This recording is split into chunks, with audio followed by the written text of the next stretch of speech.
好，歡迎翻嚟 Couch Potato Talk，我係 Connie，Couch Potato Education 嘅創辦人同英文老師。咁今日咧，我哋繼續就同 Jess 傾下偈啊。上集我哋就講咗英國同香港有自己嘅分別啦。咁我哋今日咧就會傾一個唔同嘅話題咯。咁就係作為香港人啦，喺英國生活嘅一啲真實英文經歷。咁或者 Jess 你都介紹一下自己。Hello， 大家好，我係 Jess。咁今集可以講翻自己親身經歷啦。我覺得同上集好唔同。上集係一個 nursery 老師嘅身份講嘢啦，今集用自己香港人嘅身份分享翻自己嘅生活，我覺得好期待講呢一個集嘅話題。咁我想問下咧，你去英國之前啦，就喺香港嗰陣啦，你覺得自己英文係咩程度咧？我覺得我英文程度係嗰陣覺得自己係足夠，即係我覺得我唔會話好好，但係我覺得自己唔差啦。咁因為由中學開始，其實一路都喺英文中學讀書啦。咁我大學讀嘅時候都係 translation，咁 which is 係主要係中英翻譯咁樣，所以其實我一路以嚟都會接觸到好多英文咁啦。咁我之後又要考 IELTS 啊，咁成績都 OK。咁所以當時話過嚟英國嘅時候，都會話好特別擔心自己英文能力咯。同埋我平時我好多香港人都係啦，你好中意睇英文戲啊、電視劇啊、唔同嘅外國節目啊，所以當下會覺得其實我嗰度都有接觸英文，又有聽英文，咁理解上應該都唔會太大問題嘅，都冇覺得英文會成為生活上嘅挑戰咁咯。反而當刻嘅我係比較擔心係我揾工啊、適應生活啊，多過擔心英文嘅。但係去到英國之後，我就發現原來你識英文同埋喺英文環境生活係兩回事嚟咯。即係你喺香港嘅時候，就算你要用英文，你會中英夾雜咁講嘢，所以其實大家都會知你講緊理解到。但係去到英國之後，你好多嘢就係用英文，你睇醫生、打電話、溝通、返工，你所有即時反應都係用英文。嗰陣我先會懷疑到原來語言能力唔係淨係考試啊、成績咁樣咯。反而係比較 focus 係人與人之間嘅溝通咁咯。我諗呢個即係大家即係好多人可能都會有一樣嘅感覺。即係我諗我啱啱嚟嘅時候，因為我係嚟讀書。其實我嚟讀書之前咧，其實都完全冇諗過即係英文上或者即係語言溝通上有啲咩挑戰。因為嗰陣其實都冇咩時間去諗，即係你準備完跟住就已經一大堆嘢，咁就已經過嚟啦。咁但係嚟到之後先發現真係有啲嘢係唔同嘅，因為你就算喺香港，你係就算用英文係可以用英文啊嘛，咁但係你個環境係中英夾雜咁樣，所以同去到一個純粹英文嘅環境咧，係即係所有嘢你都必須要用英文嘅時候，其實係有啲唔同嘅。咁但係你嚟英國之前有冇特別準備過，即係可能練習過英文，定覺得都冇咩需要？我當時嘅我係冇特別去做啲咩嘅，因為我覺得自己英文水平都應該足以應付英國嘅生活啦。即係我冇覺得話英文會遇到好大嘅困難，覺得溝通上日常生活都應該 OK 啦咁啊。如果真係有冇任何嘅挑戰，我覺得可能唔係我嘅英文能力，而係要適應點樣去將英文變成我平時嘅主要語言，而唔再係廣東話咁樣。因為我覺得你平時喺香港生活，你英文幾好都好，其實你都係用廣東話為主。你英文你會用到，但係你到日常生活，你好多時候會自然咁樣轉翻做廣東話講嘢。所以我嗰時可能唯一覺得要適應嘅地方就係點樣去由朝到晚都係用英文溝通。不過我當時我都覺得可能我只不過係要時間適應啫，冇諗過原來現實生活嘅英文同我之前嘅英文有咁大分別咯。所以係嚟到英國之後先發現原來學校學到英文，考試要英文，同你真實同英國人溝通係會有一段距離咁咯。我諗其實好多人都有即係同樣嘅經歷，即係因為可能喺香港學咗10幾年嘅英文啦，即係當時即係未過嚟之前，其實覺得係夠用足夠嘅，但係到真正要去到當地生活咧，就會發現有好多嘢其實學校係從來冇教過。即係可能喺香港係即係你上英文堂係教好多 reading 啊、grammar、writing 呢啲啦。咁但係有好多即係真實講嘢嘅節奏啊，即係有啲 slangs 啊，或者即係唔同嘅口音呢一啲，其實係嚟到英國之後先發現自己好似即係比較欠缺嘅嘢咁樣。係。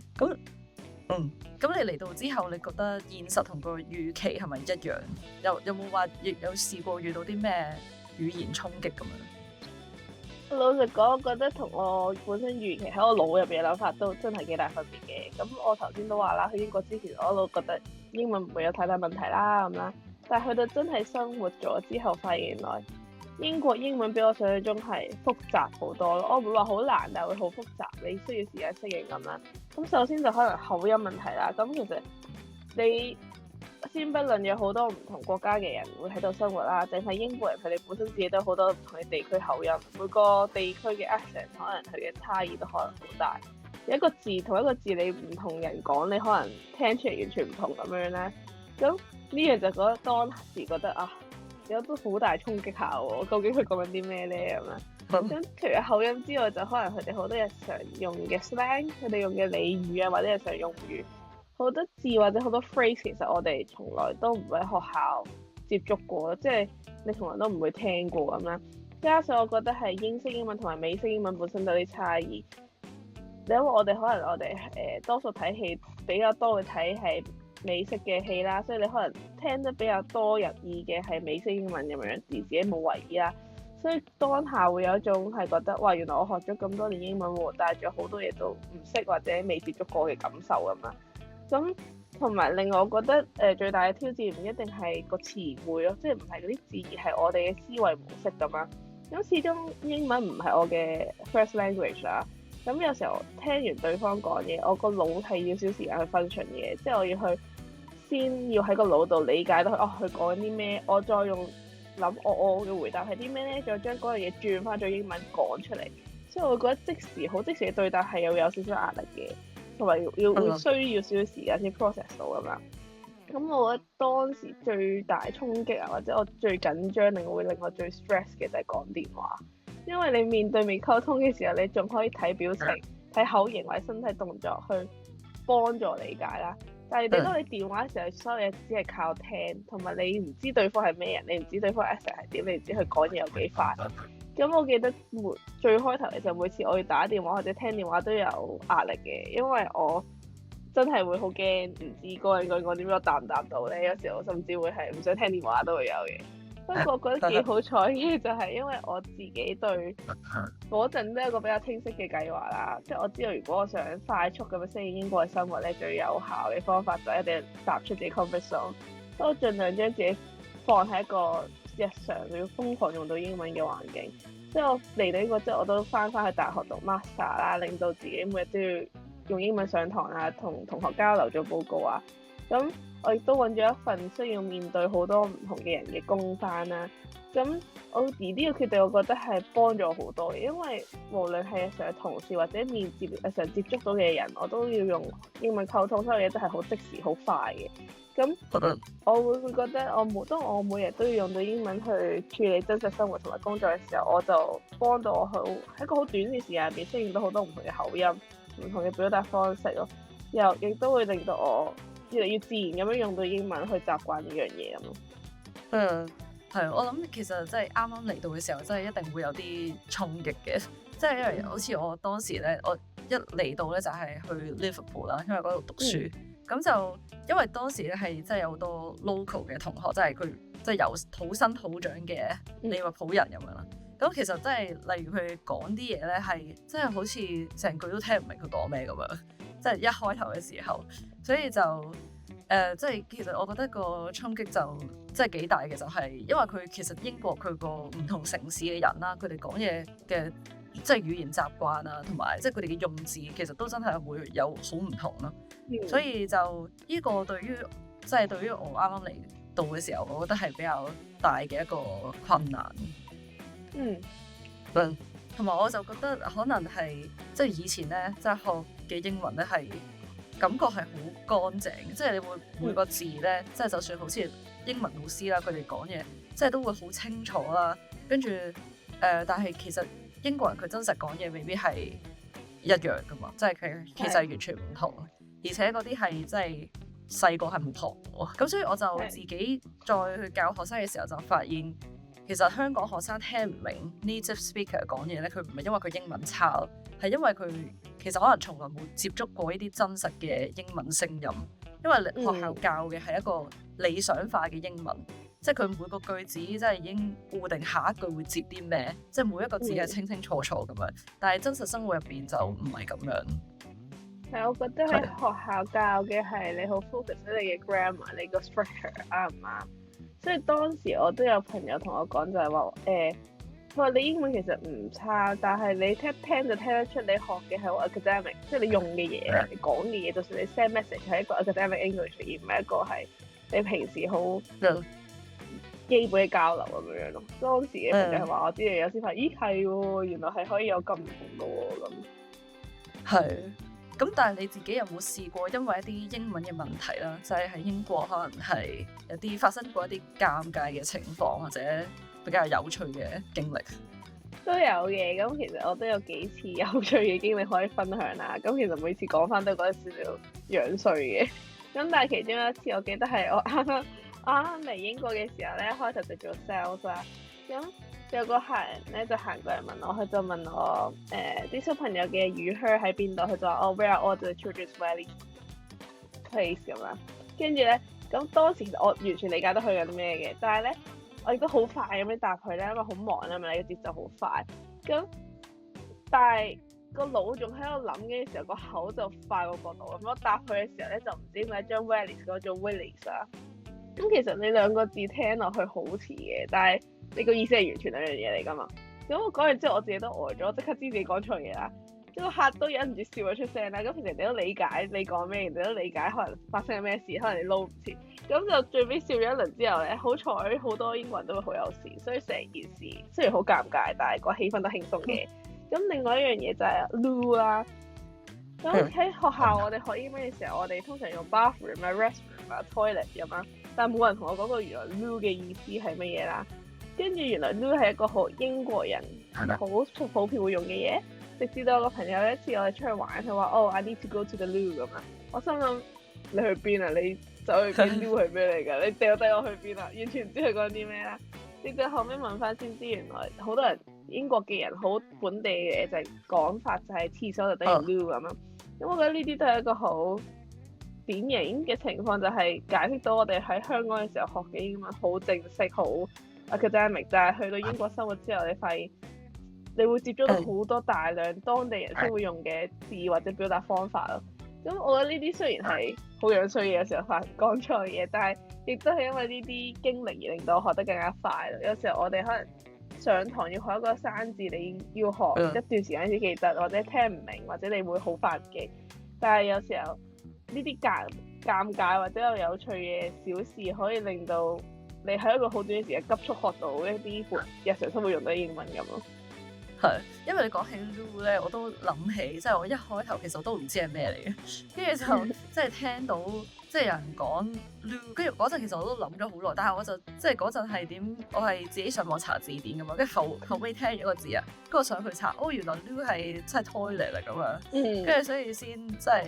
先知道原來英國人會咁樣講。跟住同埋咧，我都係嚟到英國之後我先知，即係佢哋吸塵機咧係會用 Hoover 啦。跟住因為以前咧喺香港咧，你咪會講咩 vacuum cleaner 咁啊，但係呢度係冇人咁樣講啦。跟住所以呢個都係我覺得幾有趣嘅，跟住就好似一下就會永遠都記得呢個字咁樣咯。咁因為你而家喺英國返工啦，咁即係都每日要同家長啊、同事溝通咁樣。咁你有冇試過即係可能同英國嘅家長啊或者同事溝通上又會遇到啲咩困難咧？我覺得老實咁講啦，好多溝通上比我自己嘅想像係順利好多嘅 smooth 好多嘅。因為可能我到目前為止啦，接觸到嘅返工要接觸到嘅家長啦，同事都好友善同埋有耐性啦。咁其實佢哋一睇已經會知道我唔係一個 native speaker 啦，佢會知道我哋其他地方過嚟。咁我講英文就都會有自己嘅口音啦，同埋有時候可能表達方式同本地人會有少少唔同。但係我冇因為咁樣而遇到過家長，因為我唔係英國人而對我負面反應啊，或者反而大部分好多家長都會好 support 你同埋 respect 你咁樣啦。咁有時候真係會有 challenge 嘅，我覺得未必係英文本身嘅能力，但係反而係有時候可能我太忙啦。可能嗰日喺 nursery 嘅時候，呢日子真係太忙，你又湊小朋友，處理好多事，到放學啦，即係要做 handover 同家長溝通嘅時候，個腦就已經係停咗機咁啦。即係有時候會反應冇咁快，你可能需要少少時間先揾到適合嘅字眼，或者先知道自己想講啲咩啊。就可以要時間去組織到一個好完整、好流暢嘅句子。咁就算係咁樣，啲家長通常都會好有耐性啊，佢哋都會理解啊，就等你慢慢講啊，亦都會去認真咁樣聆聽咁咯。但係我覺得其實喺英國工作同生活咗之後，我發現咗一樣幾有趣嘅嘢，就係好多英國人其實唔會好似我哋以前返學考英文咁樣去留意你嘅 grammar，去留意你嘅 structure，或者用字啱唔啱，高唔高級，或者會唔會一啲好罕嘅字咁樣啦。佢哋嘅一着重係你想表達啲咩，其實佢哋只要聽得明、理解到你想講啲咩，佢哋已經 OK。佢唔會捉住你話，喂，你啱啱用詞唔啱喎，你唔應該咁樣講喎，唔會有人咁樣做。所以我啱啱開始做嘅時候，成日會擔心啊，我講呢句嘢，我 grammar 啱唔啱咧？我用字準唔準確咧？我會唔會好似唔係好夠專業咁咧？即係我會諗一輪先夠膽講啦。但係其實後尾我發現，好多人在意嘅係你溝通有冇成功，有冇表達到個意思就可以咯。如果我可以好真誠或者好清晰咁樣將個意思表達到出嚟，其實對方理解到已經完成咗呢個溝通嘅目的咁嘛。即係我覺得呢個理解對我自己幫助好大嘅，因為佢令到我冇好似以前咁驚犯錯，亦都更加願意講嘢。所以我覺得有時候我哋作為香港人可能太習慣追求完美啊，覺得英文一定要講得好好、好流利、好準確先可以講嘢啊。但係其實喺英國生活入邊，我覺得有效溝通比完美嘅英文更加重要。係，我都好認同。同埋就係我覺得，尤其是喺英國咧，即係除咗即係英國人本地人啦，咁但係其實仲有好多嚟自唔同國家嘅人，即係歐洲人，其實都好多啦。跟住又可能有美洲、非洲嘅人，所以其實大家都嚟自唔同嘅國家，所以最主要其實係真係有效溝通到，即係大家理解到對方嘅意思就 OK 嘅。即係唔太需要，真係要講好完美，真係好 native 咁樣，係所以同埋最主要係，我覺得英國人或者即係最主要係，我覺得英國人其實通常都比較有禮貌，即係佢唔會直接話你英文好差或者唔明你講咩，係咯。所以我諗大家即係喺英國生活咗一段時間，大家應該都會感覺到，即係其實呢度都冇咩人係真係會笑你英文差或者點樣，純粹可能係自己心入邊覺得有少少落差咁樣，係，但係呢個落差其實真係都可以改善或者填補，即係可以佢自己改善其他即係英文能力啊，例如聆聽能力啊，你改善發音啊咁樣。係。咁你喺英國工作，你覺得有冇令你嘅英文有進步咧？咁我覺得喺英國工作一定有令到英文有明顯嘅進步嘅，因為點樣講都好啦，你而家英文已經係變咗我每日主要用嘅語言啦。喺返工嘅時候，可能我一日大概有10個鐘頭左右，你幾乎不停都係用英文溝通，你同小朋友、同家長定係同同事交流，全部都一定係英文嚟嘅。所以其實我每日會有好多重複練習嘅機會咯。同以前喺香港好唔同，可能以前你比較多嘅英文係可能讀書啊、考試做功課啊，或者好間唔中地會用英文同身邊嘅人交流咁啦。但係而家係要真正咁樣用英文去工作同生活，我覺得最大嘅進步係令到我個流暢度同埋信心係 build up 咗好多嘅。你我以前講英文嘅時候，可能會喺個腦入邊諗得好清楚要點樣組織先至講嘢，但係因為你而家好多時候，我每一個 moment 每一秒都要好即時咁樣回應唔同嘅人啦，所以其實你好慢慢已經習慣咗用英文嘅思維去思考同表達，即係所以好自然咁你講嘢就流暢咗咁好多啦，冇咁驚講錯嘢。同埋我覺得另外同 native speaker 一齊做嘢，其實個幫助係好大嘅，因為我每日就不停接觸到佢哋用最自然啊、真實嘅方式去表達啊、去講嘢啊，所以好多時候我唔需要去背、去學，我慢慢就記住咗，可能佢哋講嘢 pattern 啊，或者某啲字點樣去用、點樣去表達，所以久而久之我就可以好自然咁樣用翻出嚟啦。因為亦都覺得我嘅口音會受到少少嘅影響。因為我每日都會聽住同事啊、家長啊好多唔同嘅人講英文啦，你好不自覺咁，我就會模仿咗佢哋嘅 tone 啊、佢哋嘅 accent 啊、佢哋發音方式啊。咁當然我唔會突然間變咗英國嘅口音啦，但係你會發現到自己嘅發音同聆聽能力係會比以前自然好多嘅。另外，我覺得仲有一個好大嘅進步就係我理解到英國人平時係點樣用英文，因為你始終你喺上堂學到課本教到英文同日常生活英文係好大分別啦。咁透過做嘢，我接觸到好多當地人啦，去學學一啲真實用嘅字啊，點樣去語言表達方式啊，所以你就會明白到某啲人去用某啲字嘅意思係有咩點解。所以如果我會話喺英國做嘢俾到我最大嘅改變，唔單止係英文能力自己本身咯，而係英文令英文變成即係我生活嘅一部分咁樣。咁我覺得當一個語言變成你每日都會用到嘅嘢嘅時候，其實你嘅進步係會比平時快好多好多。係呢個我都覺得係，即係點解會有好多人話咧，即係你去外國住幾年，你英文自然就會變好。但係其實準確嚟講咧，即係唔係住喺外國英文自然就會好，因為其實有啲人咧係可能就算住10年8年，佢英文都係冇進步過。但係其實係要你真係被逼喺個真實情景入邊不斷咁樣用英文咧，咁你先會見到真係進步會好快咯。咁同埋頭先你描述嘅嗰個語言學習，其實就係一個最理想嘅狀態，因為你係有目的性咁樣去使用呢個語言啊，即係唔係為咗學而學啦，而係真係可能喺生活上、工作上係需要用到佢咧，咁你就會真正咁樣即係好自然，即係會用到呢個語言咯。咁你喺英國住咗幾年啦？你覺得自己嘅英文有冇一個真正嘅 turning point？我會講，如果一個真正嘅 turning point，我唔會好 specific 嘅一日，可能嗰一日我突然間學咗好多新嘅字，或者突然間聽得明某一個口音，反而係有時候同朋友傾偈嘅時候，因為咁我哋識廣東話、識普通話啊同英文啊，所以本地嘅朋友好多時候都好好奇，就會話其實你個腦係點 function 到咁多個語言㗎？你打字有一個語言，即係可能你同朋友 send message 你打緊中文，即係同時間你同佢哋講緊用緊英文，佢哋就會話咁你聽到英文之後，其實你係咪要喺個腦度轉咗做中文先，再翻譯，再用英文答翻人咧？咁你個 process 嘅時間咪好耐咯，咁樣。咁佢嗰陣時問我呢個問題，我記得我諗咗一陣嘅，跟住先發現原來而家我已經唔需要做呢樣嘢咯。即係我以前學英文嘅時候，尤其是喺香港，你會有一個翻譯個過程，你要聽到英文理解意思，先至再諗我用中文我係想點樣回答，再用英文諗翻出嚟啊。但係喺當下朋友問我嘅時候，我發現原來我已經 skip 咗呢個 step， 我可以直接聽文，你用英文嘅邏輯思維去理解咗啦，直接用英文回答咁樣。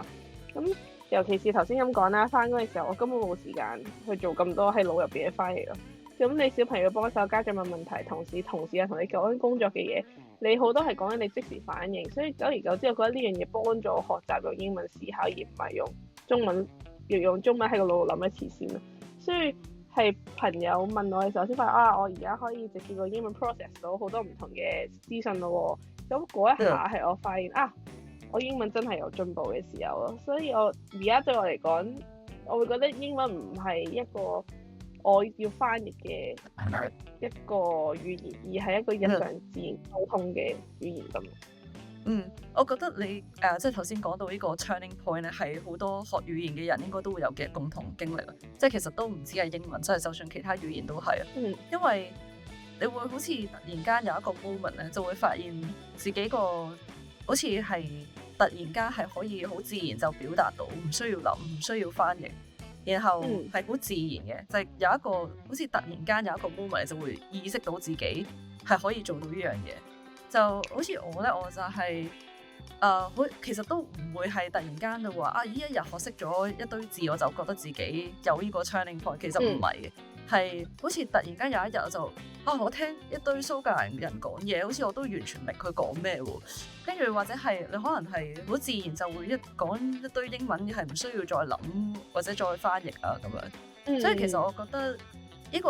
叫做 turning point 或者呢個 breakthrough 嘅出現咧，係即係你累積咗足夠多嘅語言輸入啦。咁你因為聽得夠多，講得夠多，咁你就會突然間有一個 breakthrough。咁就所以如果咧而家係覺得自己學緊一個新嘅語言或者英文啦，係原地踏步嘅話咧，其實只係未去到嗰一個 turning point。認同，完全認同。咁你有冇話刻意去學或者去改善過你嘅英文，定純粹真係靠玩？我話我冇好刻意嗰個系統咁學英文嘢，即係例如我冇話要揾呢個老師去好認真咁樣去學啦。嚟咗英國之後，反而我覺得係我有意識我要去改善我嘅英文咯。只不過我用嘅方法可能比較日常少少，生活化啲，其中我覺得有一樣對我好大幫助，就係我身邊有好多好好嘅朋友，佢願意幫我。因為我有啲朋友佢知道英文唔係我嘅母語嘅時候，所以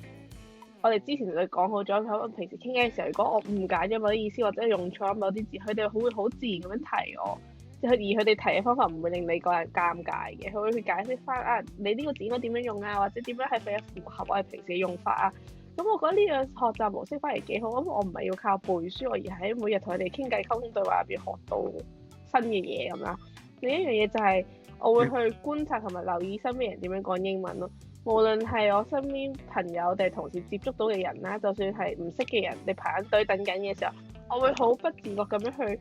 留意佢哋點用咩字眼啊，點樣表達，點樣去回應人。我覺得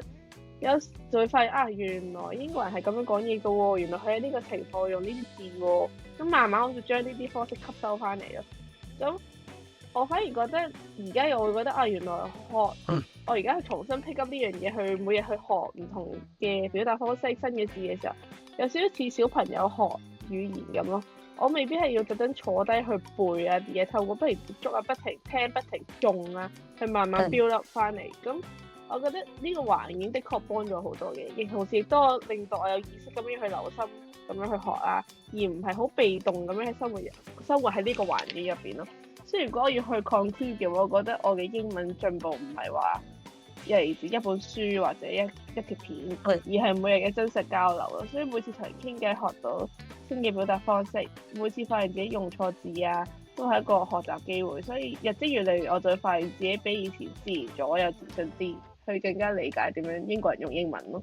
我都覺得即係尤其是朋友啦，或者即係身邊嘅人，係真係對語言學習或者學英文嚟講係好有幫助。即係我諗係我啱啱一開頭嚟到嘅時候，其實都係即係透過同朋友傾偈，佢哋中間用嗰啲字，我係即係可以直接問佢呢個字係咩意思啊，或者見到一個字同佢一齊行街嘅時候見到呢個字，呢個字點讀啊，即係會直接咁樣透過去問佢，同佢哋即係學習佢哋講嘢方式，係真係會進步得好，即係進步好快，就會發現好似真係比之前係即係自然咗啊，即係同埋講嘢會自信咗，同埋感覺上就係其實都唔係特別去模仿或者去練習嘅，但係純粹係即係喺呢個環境入邊就自然就會跟咗佢哋講嘢嘅方式，或者就係即係透過去問佢哋，然後自己再吸收咁樣咯。咁所以我覺得其實最理想嘅學習方式係有一個真實嘅語言環境啦，再加上你有意識咁樣去學習佢哋嘅發音啊、詞彙啊等等，同埋學習佢哋嘅表達方式咯。咁所以就係我覺得係點解係香港嘅人咧都可以進步咧，就係即係可能冇呢個環境啦，但係其實如果你只要即係有系統咁樣去學啦，去接觸一啲真實嘅英文咧，其實都可以吸收得比較快。咁你而家回想翻之前，即係你如果嚟英國之前，你會想做啲咩準備？有冇啲咩係希望早啲做或者學嘅咧？咁如果我而家睇翻轉頭啦，我會覺得我希望自己可以即係早啲去明白一樣嘢，就係唔好咁驚講錯嘢。即係我諗好多香港人，就算你嚟咗英國嘅香港人，或者而家香港人都好啦，會同我一樣，就係由細到大學英文，你會好將重點放喺我用得啱唔啱，咬字準唔準確啊，發音完唔完美啊。所以就算好多時候你心入邊，我知我要點答嘅，即係我知我應該要點樣做，但係你會因為驚講錯嘢而唔夠膽開口咯。但係去到英國之後，我就發現其實開口講嘢比你要追求完美更加重要，因為你一路唔講，其實你唔知道自己邊樣嘢唔啱，邊度可以改善。但係只要你肯踏出去嘗試，其實就算你講錯都好，你都會學到新嘅嘢。所以我覺得我自己嚟講啦，進步最快嘅時候係反而因為講錯嘢